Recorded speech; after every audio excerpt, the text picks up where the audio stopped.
আমি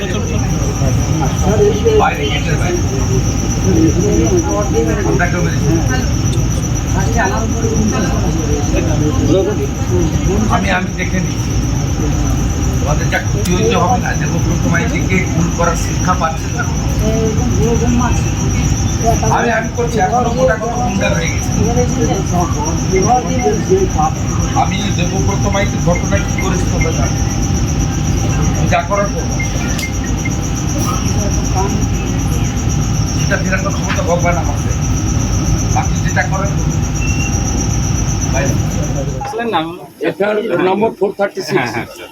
বাকিগুলো আমি ওনাকে দিয়ে দেবো। ঠিক আছে, ওটা আমরা যে না না তো হবে, এসসি এসটি একটা আছে, 2 আছে, ঠিক আছে। পারপাস দেখা কিছু তো করবেন না জানি, পুলিশ ইনঅ্যাকশনের জন্য দেখা হবে। আর ইলেকশন কমিশনে চলো, ইলেকশন অবজারভারে করে চলো, আইসির এগেইনস্টে কমপ্লেন করো। গুন্ডাদের পিটিয়ে সোজা করব, 11টাকে ঘরছাড়া করেছি। শাহাবুদ্দিন ও হাবিবুর সহ আর বাকি যে কটা আছে তাদেরকেও ঘরছাড়া করব। নন্দীগ্রাম থানা থেকে বাইরে বেরিয়ে হুঁশিয়ারি দিলেন রাজ্যের বিরোধী দলনেতা শুভেন্দু অধিকারী।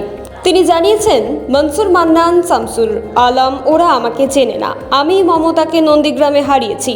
এদিন কাঁথিতে রোড শো শেষ করে সোজা নন্দীগ্রামে পা রাখেন শুভেন্দু অধিকারী। প্রথমে আক্রান্ত বিজেপি কর্মী ও সমর্থকদের নন্দীগ্রাম সুপার স্পেশালিটি হাসপাতালে দেখতে যান তিনি। তারপর নন্দীগ্রাম থানায় ঢুকে পুলিশকেও গলা উঁচিয়ে ধমক দিতে ছাড়েননি।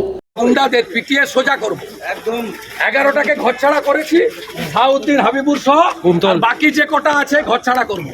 মনসুর মান্নান, শামসুল আলরাজি আমাকে চেনে না, মমতাকে হারিয়েছে, আমাকে চেনে না। ব্যুরো রিপোর্ট, সোনারপুর বার্তা।